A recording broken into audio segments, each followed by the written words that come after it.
कल्पना कीजिए, एक छात्र है, उसके पिता मजदूर है, घर की आर्थिक स्थिति ठीक नहीं है, लेकिन वह पढ़ना चाहता है, कॉलेज जाना चाहता है, अपनी परिवार की जिंदगी बदलना चाहता है।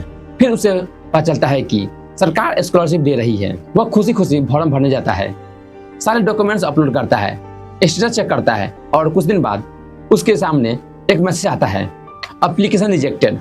अब सबसे बड़ा सवाल, गलती कहाँ हुई? Income certificate, Aadhaar card, bank account, institute verification या फिर एलिजिबिलिटी ही पूरी नहीं थी।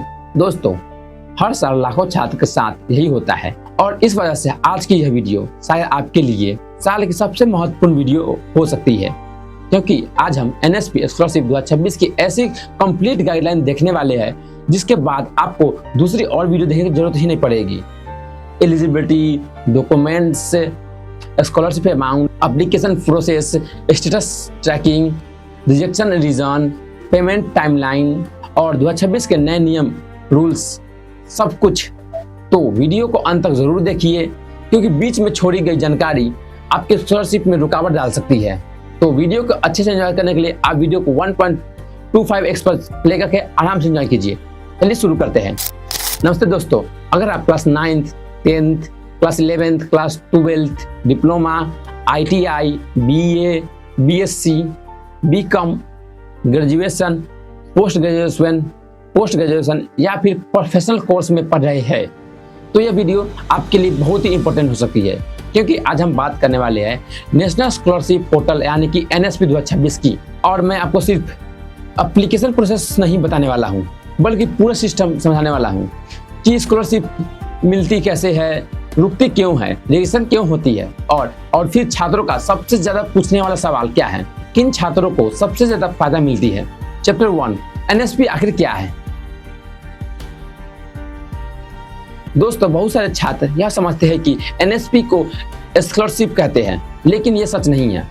एनएसपी खुद स्कॉलरशिप नहीं है।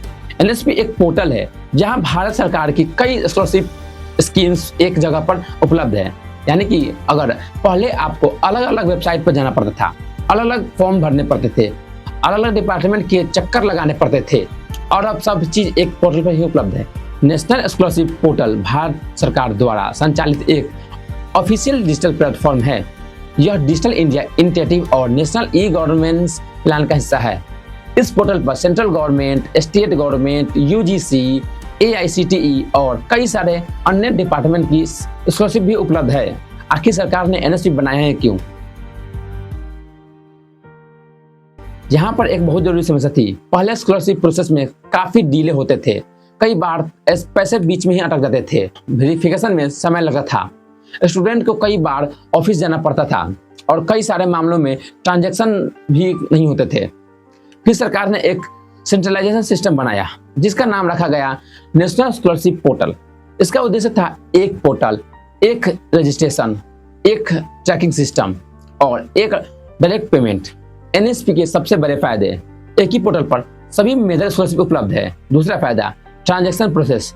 तीसरा फायदा, DBT यानी कि डायरेक्ट बेनिफिट ट्रांजैक्शन। तीसरा फायदा, इसका मतलब स्कॉलरशिप का पैसा सीधे आपके बैंक अकाउंट में, कोई मीडिएटर, कोई मिडिल मैन नहीं, कोई कमीशन नहीं, कोई मैन्युअली पेमेंट नहीं, सीधा पैसा। चैप्टर 2, एनएसपी वास्तव में काम कैसे करता है।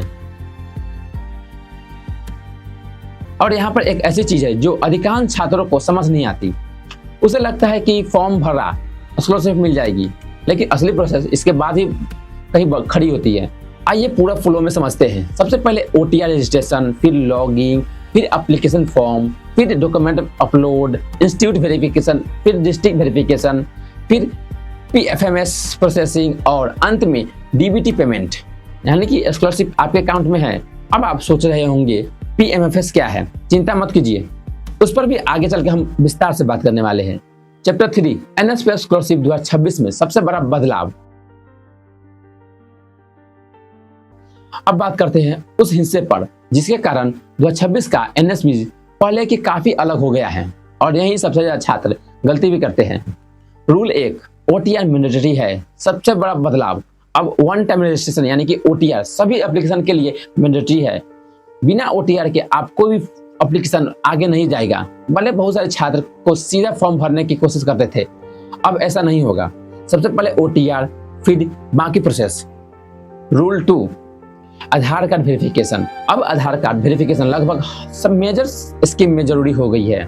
इसका मतलब आपकी पहचान, आपकी डिटेल्स और आपका बैंक अकाउंट नंबर सिस्टम के साथ मैच होना चाहिए। अगर आपका आधार कार्ड में नाम कुछ और है और बैंक अकाउंट में कुछ और, तो आगे समस्या हो सकती है। Rule 3, income certificate validity.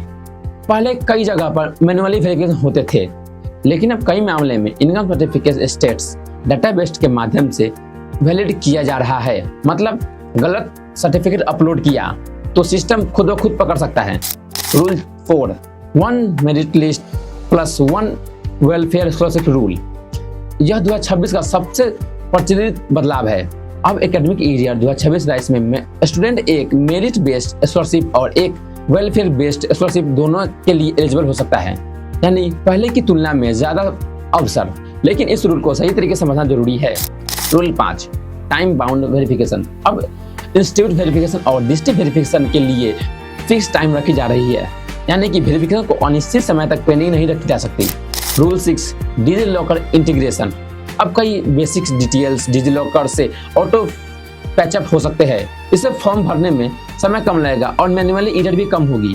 Chapter 4, सबसे पहले एलिजिबिलिटी को समझिए। अब हम उस हिस्से पर पहुंचेंगे जहां सबसे ज्यादा कंफ्यूज होता है और यहीं से अधिकांश छात्र गलत फैमिली का शिकार हो जाते हैं। कई लोग सोचते हैं मैं 12वीं पास हूं तो मैं एलिजिबल हूं, मैं डिप्लोमा कर रहा हूं तो मुझे स्कॉलरशिप मिल जाएगी, मैं ग्रेजुएट कर रहा हूं तो मुझे ऑटोमेटिकली ही स्कॉलरशिप मिल जाएगी। लेकिन वास्तविकता इससे बहुत ही अलग है। एलिजिबिलिटी कई फैक्टर पर निर्भर करती है। मार्क्स के बेस पर, इनकम के बेस पर, कास्ट के बेस पर, कोर्स टाइप के बेस पर और स्कीम के बेस पर। अब अगले भाग में हम क्लास 9 से लेकर प्रोफेशनल कोर्स तक का हर कैटेगरी की एलिजिबिलिटी के विस्तार से समझेंगे और साथ ही साथ जानेंगे कि स्कॉलरशिप में कितने पैसे मिलते हैं, कौन सी स्कीम सबसे बेहतर है और किस छात्र को सबसे ज्यादा लाभ मिलता है। क्या आप NSP स्कॉलरशिप के लिए एलिजिबल है? दोस्तों, अगर आप इस वीडियो को सिर्फ एक हिस्सा ही ध्यान से देखते हो तो मैं कहूंगा कि यह हिस्सा सबसे महत्वपूर्ण है, क्योंकि लाखों छात्र स्कॉलरशिप के सपने देखते हैं, लेकिन उसमें से बहुत से छात्र एलिजिबिलिटी ही पूरी नहीं करते, फिर भी फॉर्म भर देते हैं और बाद में कहते हैं सर मेरा फॉर्म रिजेक्ट हो गया। इसलिए सबसे पहले एलिजिबिलिटी क्लियर कर लो। अगर आप क्लास 9th में पढ़ रहे हैं तो आपके लिए मुख्य रूप से प्री मैट्रिक स्कॉलरशिप उपलब्ध हो सकती है। आपके कम से कम 50% मार्क्स होने चाहिए। परिवार की आय लगभग 2.5 लाख से लेकर 4 लाख के बीच निर्धारित स्कीम के अनुसार होनी चाहिए। SC, ST, OBC और माइनॉरिटी कैटेगरी के लिए स्टूडेंट को सबसे अधिक लाभ मिलती है। यहाँ पर एज लिमिट मैक्सिमम टाइम नहीं बाधा बनती है। क्लास 10th स्टूडेंट के लिए अब बात करते हैं।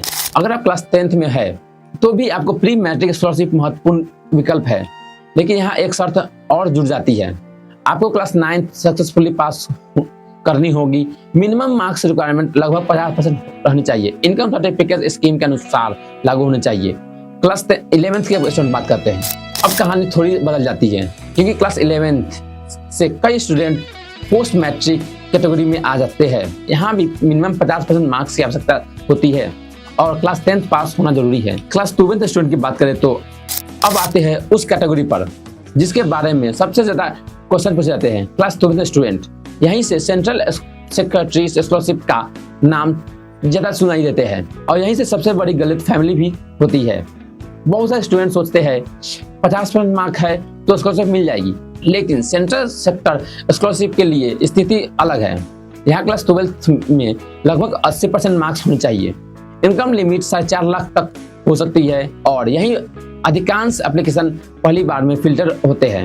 अब एक सवाल जो हर साल हजारों छात्र पूछते हैं, क्या डिप्लोमा स्टूडेंट NSP स्कॉलरशिप के लिए एलिजिबल है? आंसर है कुछ स्कीम में हाँ, लेकिन सेंट्रल सेक्टर स्कॉलरशिप में डिप्लोमा स्टूडेंट शामिल नहीं है। यही वो पॉइंट है जहाँ कई स्टूडेंट गलती कर बैठते हैं। उसके मार्क्स अच्छे हैं, डॉक्यूमेंट भी सही होते हैं, लेकिन कोर्स टाइप एलिजिबिलिटी में नहीं होता है और एप्लीकेशन रिजेक्ट हो जाती है।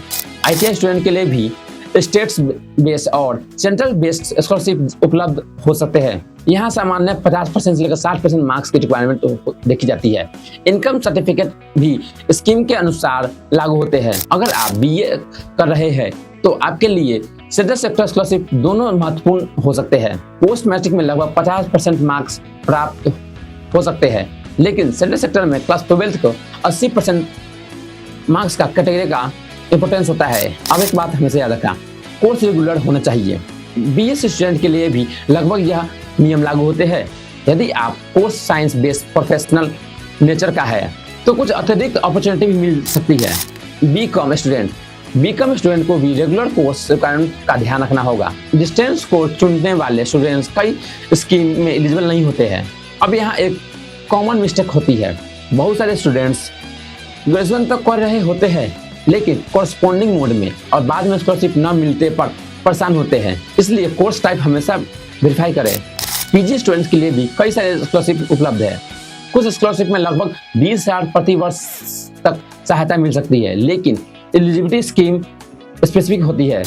प्रोफेशनल कोर्स स्टूडेंट्स, अगर आप इंजीनियरिंग, मेडिकल, लॉ, मैनेजमेंट या अन्य प्रोफेशनल कोर्स में है तो आपके लिए अपॉर्चुनिटी और भी ज्यादा हो सकती है, लेकिन कंपटीशन भी ज्यादा होता है।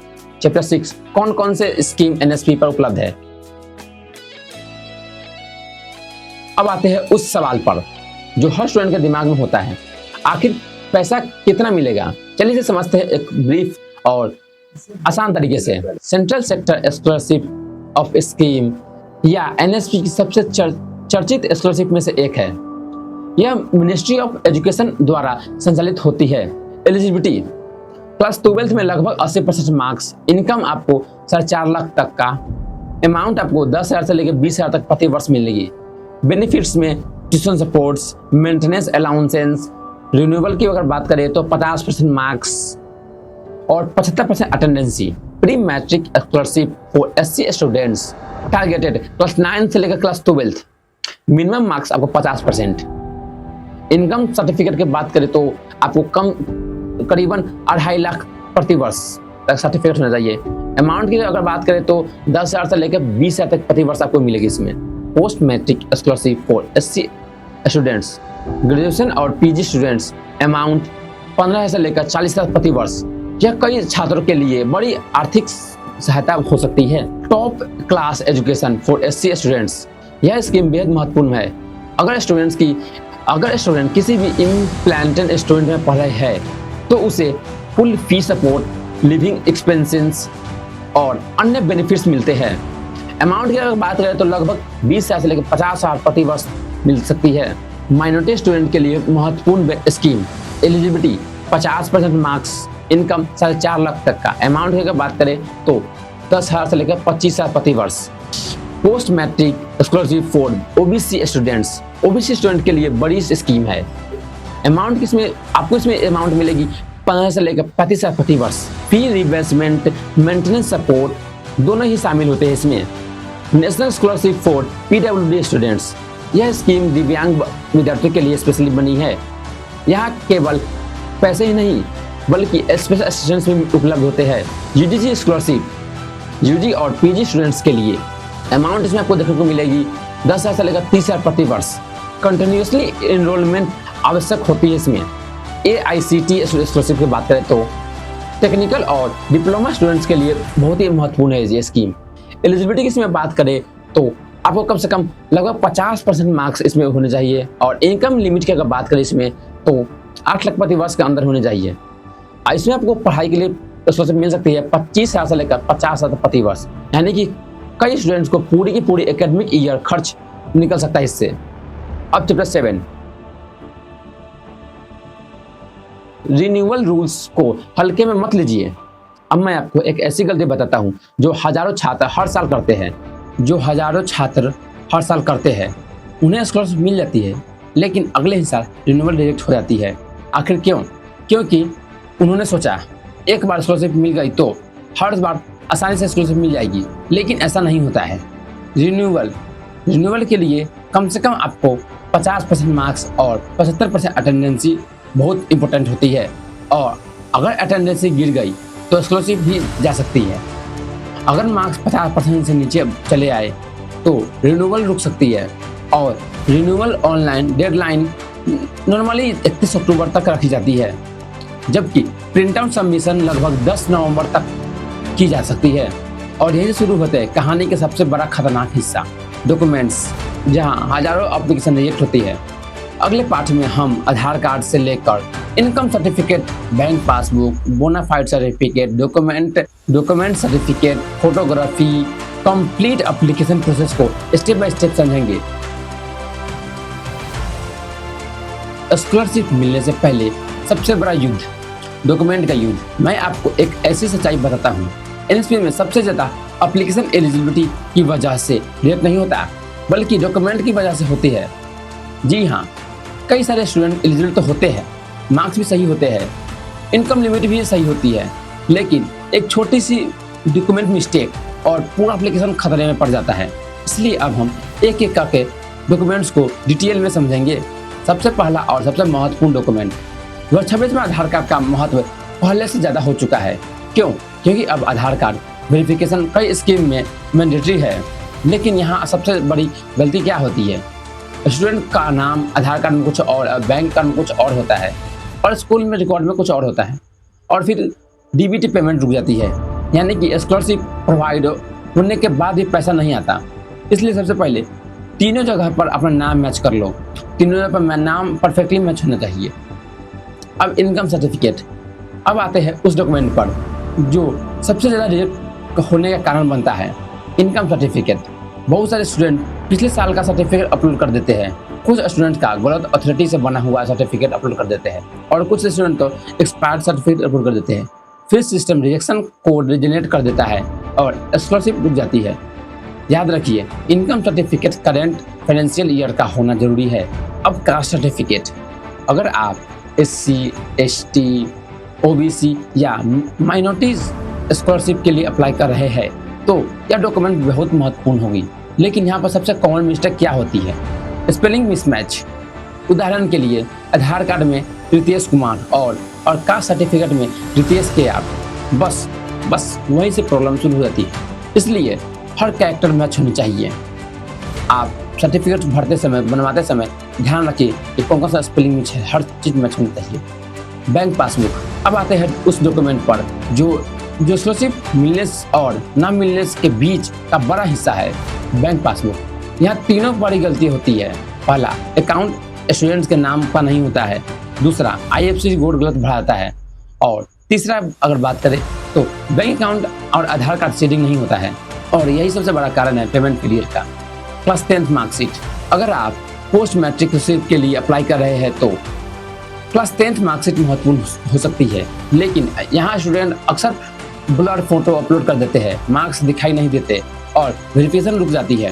क्लास 12th मार्कशीट, अगर आप सेंट्रल सेक्टर स्कॉलरशिप के लिए अप्लाई कर रहे हैं तो यह सबसे महत्वपूर्ण डॉक्यूमेंट हो सकती है। यहाँ पर आपको 80% कैटेगरी वेरीफाइड किया जाता है। अगर मार्क्स सर्टिफाइड पूरी नहीं करते तो एप्लीकेशन आगे नहीं बढ़ती है। बोनाफाइड सर्टिफिकेट, बहुत सारे स्टूडेंट्स इस डॉक्यूमेंट्स को हल्के में लेते हैं, लेकिन वेरिफिकेशन दौरान यह बहुत ही महत्वपूर्ण रोल निभाती है। अगर इंस्टीट्यूट रजिस्टर्ड नहीं है तो बोनाफाइड मिसिंग है तो वेरिफिकेशन पेंडिंग हो सकती है। फी रिबर्समेंट वाली स्कीम में यह डॉक्यूमेंट जरूरी हो सकती है। लेकिन यहाँ कॉमन मिस्टेक होती है क्या, स्टूडेंट पुराने फी रिसिप्ट अपलोड कर देते हैं या रिसिप्ट पर इंस्टीट्यूट सिग्नेचर नहीं होता और एप्लीकेशन अटक जाती है। इसी तरह छोटे छोटे मिस्टेक के कारण काफ़ी कुछ आपको डॉक्यूमेंट में और पैसा आने में दिक्कत होती है, यहाँ अटकती है कहीं पर। स्टेट स्कॉलरशिप में यह बहुत ही महत्वपूर्ण है। अगर डोमेस्टिकल वैलिड नहीं है तो स्टेट एलिजिबिलिटी को रिजेक्ट करता है। अब फोटोग्राफी, अगर आप सोच रहे हैं कि फ़ोटो से क्या ही फ़र्क पड़ता है, फ़र्क पड़ता है, बहुत ज़्यादा फ़र्क पड़ता है। क्योंकि कई एप्लीकेशन सिर्फ इसलिए रिजेक्ट होते हैं क्योंकि फ़ोटो क्लियर नहीं होती, वाइट बैकग्राउंड नहीं होता, या फिर फेस प्रॉपरली विजुअल नहीं होता। अपलोडिंग रूल्स, एक इम्पोर्टेंट पॉइंट्स यहाँ पर ध्यान देने की बात आती है। डॉक्यूमेंट अपलोड करते समय फॉर्मेट PDF या JPG या फिर JPEG होनी चाहिए। साइज की बात करें तो नॉर्मली साइज आपको 200 KB से लेकर 500 KB के बीच होनी चाहिए। डॉक्यूमेंट क्लियर होनी चाहिए, ब्लर नहीं होनी चाहिए और सेल्फ स्टेटस होना चाहिए। अब मान लीजिए आप एलिजिबल है, डॉक्यूमेंट भी तैयार है, तो आप एप्लीकेशन कैसे करेंगे, चलिए स्टेप बाय स्टेप इसे समझते हैं। सबसे पहले स्टेप 1, OTR रजिस्ट्रेशन। सबसे पहले ऑफिशियल पोर्टल पर जाए, न्यू रजिस्ट्रेशन में क्लिक करें, मोबाइल नंबर पर वहाँ पर डायल करें और आधार नंबर पर वहाँ पर डायल करें। उसके बाद आधार कार्ड पर आपको OTP गिरेगा, फिर OTP को वेरीफाई करके और फिर आपको एक यूनिक OTR डिजिट मिलेगा, उसे याद रखिए या फिर स्क्रीनशॉट ले लीजिए। और इसमें ये करने के बाद आपको आगे के प्रोसेस के लिए आपको फ़ोन के अंदर NSP OTR ऐप डाउनलोड करके वहाँ पर आपको फेस ऑथेंटिफिकेशन को वेरीफाई करनी पड़ेगी। उसके बाद फाइनली आपको जनरेट होगा OTR नंबर, जिसको आप नोट रख लीजिए या स्क्रीनशॉट रख लीजिए, क्योंकि ये नंबर OTR नंबर आने वाले आपको जितने भी स्कॉलरशिप होंगे सब में OTR ये नंबर मैंडेटरी है। तो इस नंबर को बहुत ही इंपॉर्टेंट है, इसको यार ध्यान से रखिए संभाल कर। 2026 में OTR मैंडेटरी बहुत जरूरी है। किसी भी स्कॉलरशिप को भरने के लिए आपको OTR मैंडेटरी है। अब स्टेप 2, लॉगिन। अब OTR ID और पासवर्ड की मदद से लॉगिन करेंगे। अगर आपको OTR नंबर मिल चुका है और पासवर्ड नहीं मिला है तो आपको जिस नंबर से रजिस्ट्रेशन की है उस नंबर पर जाकर देखिए, वहाँ पर आपको एक स्पेशल कैरेक्टर 4 5 6 7 6 कैरेक्टर में आपको अलग टाइप के #9 3 ऐसी कुछ अनडिजिट नंबर का कुछ आपको कोड मिलेगा, वही आपको पासवर्ड है। उस पासवर्ड को दोबारा से आप लॉगिन कर और अपना पासवर्ड को रीसेट कर लीजिए और अपना खुद से कस्टमाइजेशन पासवर्ड बनाइए ताकि आपको हमेशा याद रहे। चलिए आगे बढ़ते हैं। यहीं से आपकी स्कॉलरशिप जर्नी शुरू हो जाती है। स्टेप 3, स्कॉलरशिप फॉर्म फिल करना। अप्लाई फॉर्म पर क्लिक करें, फिर स्कीम सेलेक्ट करें, सेंट्रल स्कीम या स्टेट स्कीम, फिर डिटेल भरें, personal detail, academic details, institute details, course details, bank details, hosteller या डे स्कॉलर। यह एक ऐसा सवाल है जो हर साल स्टूडेंट पूछते हैं। अगर आप हॉस्टल में रहे हैं तो हॉस्टल सेलेक्ट करें, अगर आप हॉस्टल में नहीं रहे तो डे स्कॉलर सेलेक्ट करें। गलत सिलेक्शन भविष्य में प्रॉब्लम कर सकती है। अब स्टेप 4, डॉक्यूमेंट अपलोड। अब डॉक्यूमेंट अपलोड करें, लेकिन अपलोड करने के बाद एक बार जरूर प्रीव्यू कर ले, क्योंकि किसी तरह का मिस्टेक गलती से हो भी जाए तो वापस आप रीचेक कर सकते हैं या रीडिट कर सकते हैं, क्योंकि अपलोड करने के बाद कई बार फाइल्स करप्ट हो जाती है और स्टूडेंट को पता ही नहीं चलता कि मेरे फाइल गलत भी है। तो एक बार जरूर वेरीफाई कर ले अपने और प्रीव्यू कर ले अपने डॉक्यूमेंट्स को। Step 5, institute verification.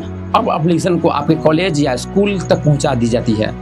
यहाँ नोडल ऑफिसर आपके डिटेल्स वेरीफाई करते हैं। अगर यह वेरिफिकेशन पेंडिंग रह गई तो स्कॉलरशिप रुक जाती है। अब स्टेप 6, डिस्ट्रिक्ट या स्टेट वेरिफिकेशन। अब इस एप्लीकेशन आगे स्तर पर पहुंच जाती है, जहां डिजिटल ऑडिटरी टेलर के साथ वेरिफिकेशन होती है।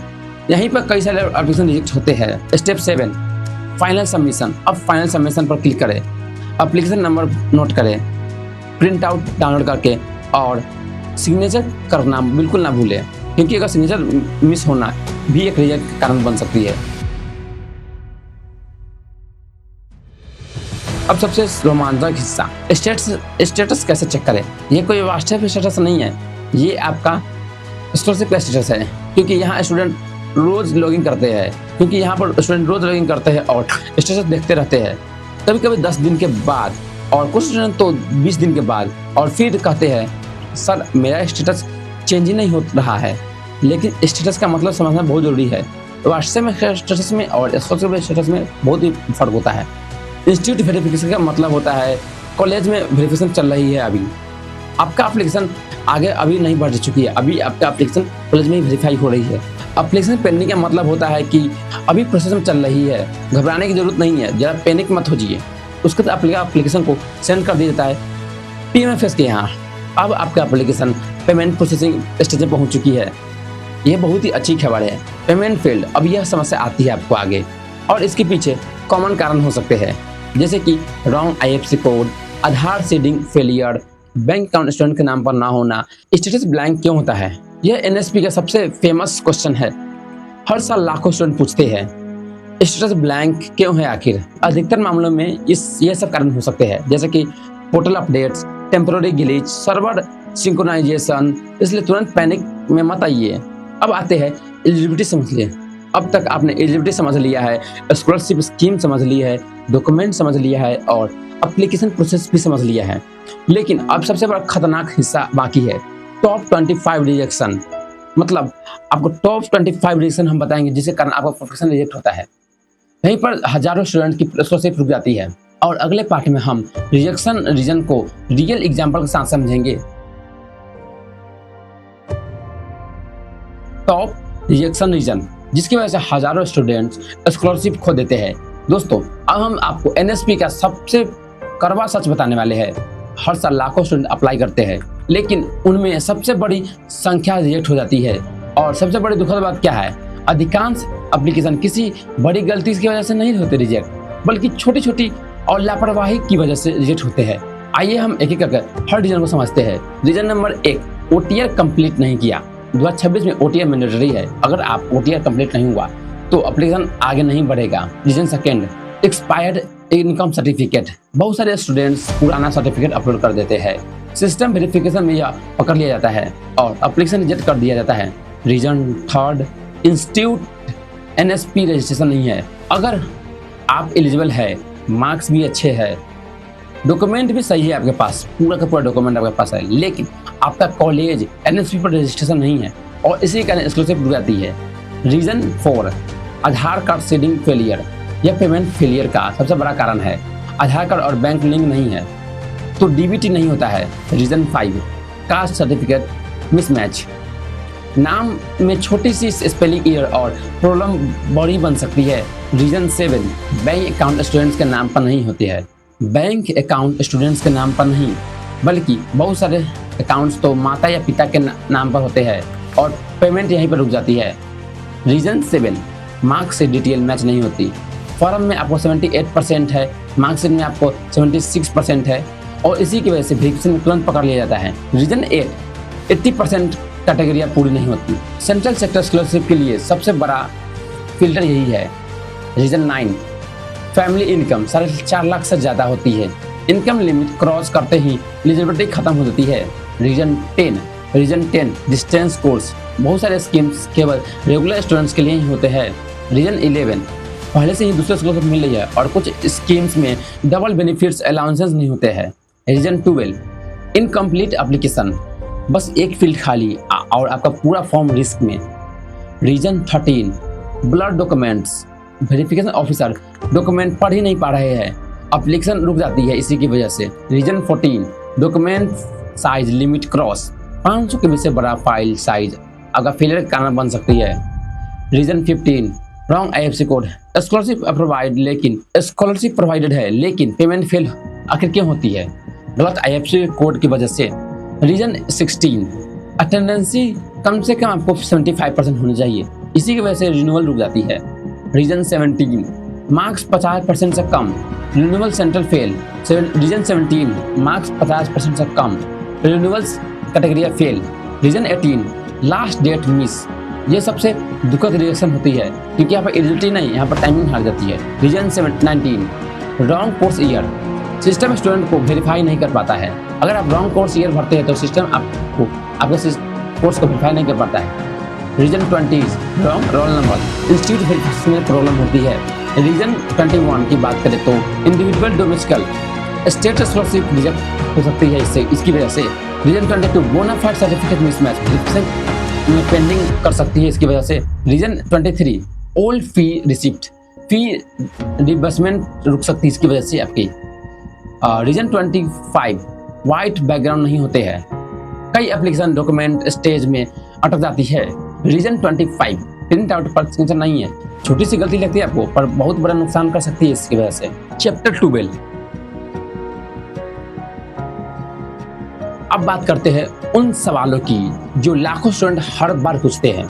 एनएसपी कब खुलेगी? सबसे ज्यादा सर्च किया जाने वाला सवाल, सबसे ज्यादा सर्च करने वाला क्वेश्चन यही है। स्टेट बैंक स्टेटस ब्लैंक क्या होता है?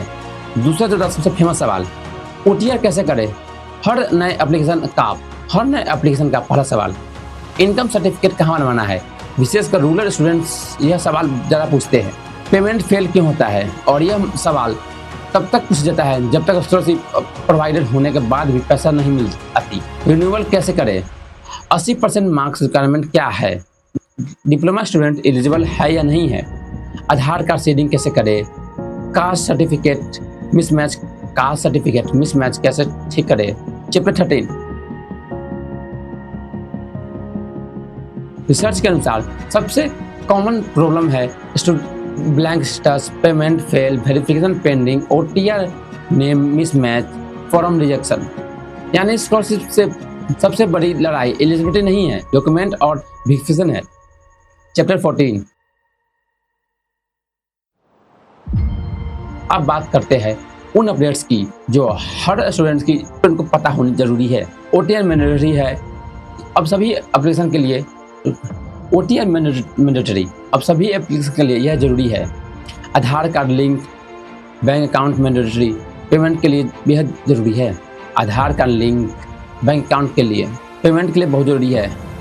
ऑटो इनकम वैलिडेशन, गलत सर्टिफिकेट देने अब पहले से ज़्यादा मुश्किल है। 1 मेरिट लिस्ट 1 वेलफेयर रूल, 2026 की सबसे बड़ी चर्चित updates. Digi locker integration, form filling पहले से आसान, fast PFMS processing, payment process तय करने का प्रयास। Auto rejection system, incomplete application सीधे रिजेक्ट हो सकती है। चैप्टर 15। इंपॉर्टेंट डेट्स, अब कैलेंडर निकाल लीजिए क्योंकि यह डेट्स आपकी स्कॉलरशिप को तय कर सकती है। फ्रेश एप्लीकेशन स्टेटस, जुलाई से लेकर अगस्त 2026 तक। न्यू रिन्यूअल एप्लीकेशन, अगस्त से लेकर सितंबर तक 2026 के। इंस्टीट्यूट वेरिफिकेशन अक्टूबर 2026 तक होती है। न्यू रिन्यूअल लास्ट डेट 31 अक्टूबर 2026 तक। प्रिंट आउट सबमिशन डेट की बात करें तो 10 नवंबर 2026 तक होगी। पेमेंट टाइमलाइन की अगर बात करें तो नवंबर से लेकर दिसंबर के बीच में आपकी आ जाएगी पेमेंट। चैप्टर 16। अगर मैं आपकी जगह होता तो मैं क्या करता? सबसे पहले मैं OTR कंप्लीट करता, फिर बैंक अकाउंट में मैच करता, इनकम सर्टिफिकेट तैयार करता, डॉक्यूमेंट्स पहले से स्कैन कर रखता, लास्ट डेट का इंतजार नहीं करता और फॉर्म सबमिट करने से पहले मैं कम से कम दो बार चेक जरूर करता। क्योंकि स्कॉलरशिप पाने वाले और स्कॉलरशिप खोने वाले स्टूडेंट्स में अक्सर फ़र्क टैलेंट का नहीं होता है, अक्सर फ़र्क अटेंशन टू डिटेल का होता है। तो दोस्तों स्कॉलरशिप सिर्फ पैसा नहीं होती है। स्कॉलरशिप पैसा नहीं होते क्योंकि स्टूडेंट के लिए यह एक कॉलेज फ़ी होती है। कई सारे स्टूडेंट्स के लिए यह एक कॉलेज फ़ी होती है, कई स्टूडेंट के लिए हॉस्टल फ़ी होती है, कई स्टूडेंट्स के लिए बुक्स होती है, कई स्टूडेंट्स के लिए और कुछ स्टूडेंट के लिए तो यह उसके पास और उनके भविष्य के बीच, यह उनके सपने और उनके भविष्य के बीच एक पुल होती है। इसलिए NSP स्कॉलरशिप को हल्के में मत लीजिए। यह एक एप्लीकेशन आपकी पढ़ाई को आसान बना सकती है। एक छोटी सी गलती पूरे साल का नुकसान कर सकती है। इसलिए जल्दबाजी मत कीजिए, एलिजिबिलिटी चेक कर लीजिए, डॉक्यूमेंट वेरीफाई कर लीजिए और फिर कॉन्फिडेंस के साथ अप्लाई कीजिए। अगर आपने यह वीडियो यहाँ तक देखी है तो आप उन 90% स्टूडेंट से आगे हैं जो बिना जानकारी के फॉर्म भरने देते हैं। वीडियो को पसंद आई और इन्फॉर्मेशन लगी हो तो लाइक जरूर कीजिए, चैनल सब्सक्राइब कर लीजिए क्योंकि यहाँ पर हम स्कॉलरशिप, एजुकेशन, गवर्नमेंट अपडेट्स और करियर से जुड़े ऐसी जानकारी लाते रहते हैं जो सीधे आपके भविष्य से जुड़ी है। और कमेंट में जरूर बताएं आप फ्रेश एप्लीकेशन है या रिन्यूअल कैंडिडेट्स है या फिर एलिजिबिलिटी चेक कर रहे हैं। मैं आपसे अगले वीडियो में मिलूंगा, तब तक के लिए आप अपने सपने पर काम करते रहिए। जय हिंद।